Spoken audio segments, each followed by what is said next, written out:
uliimbiwa. Alikuimbia. Huyu ulienda kwake ukiwa na shida, unataka kuombewa. Ni hawa watu mnazunguka kila mahali mnataka kuombewa. Uliimbiwa. Huyu alikwambia ulete pesa. Alikwambia ulete pesa akuombe upone. Ati umerongwa. Huyo ni munganga wa kienyeji. Amekosa tu tunguli. Inaitwa tunguli. Amekosa hizo vimbuyu na hayo matambara ya redi machafu. Ndiye amekosa tu akafungilia kwa nyumba yake. Alikuimbia. Biblia inasema mulipewa mbure, toeni mbure. Huyo alikuuzia fangio, ati ukafangia mashetani. Huyo alikuuzia manyoya ya kuku, ati uliuziwa mchanga wa Israeli. Uliuziwa maji, uliuziwa kitambaa, uliimbiwa.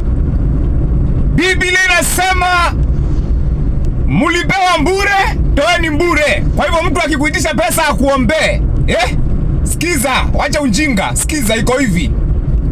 Biblia inatuamuru tukiokoka tuenende tukahubiri injili, habari njema ambayo ni neno la Mungu.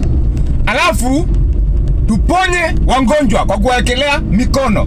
Kwa mfano, mimi niliokoka nikiwa sina hata shilingi, ile pesa nilikuwa nayo kwa mfuko, hata sikidhani kama ilifika 200.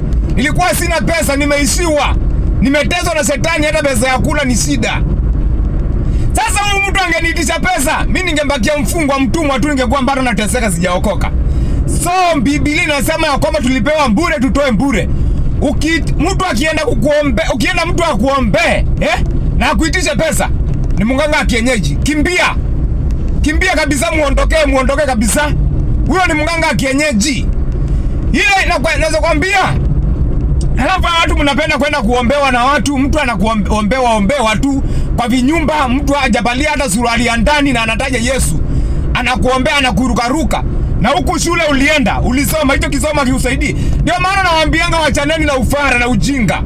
Ulisoma, certificate uko nazo, na unaenda kwa mtu ana suruali ya ndani anakuombea, na akili uko nayo, ulienda shule. Huu ni ujinga, na wokovu sio ujinga. Wacha nikwambie.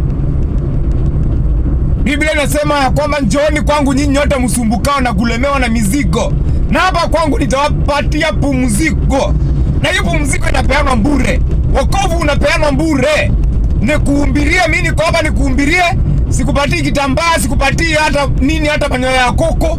Na kuhubiria Yesu umwamini. Vile Biblia inasema, Warumi 9:10, yule atakayeamini kwamba Yesu Kristo alikufa, akazikwa kaburini siku ya kwanza na ya pili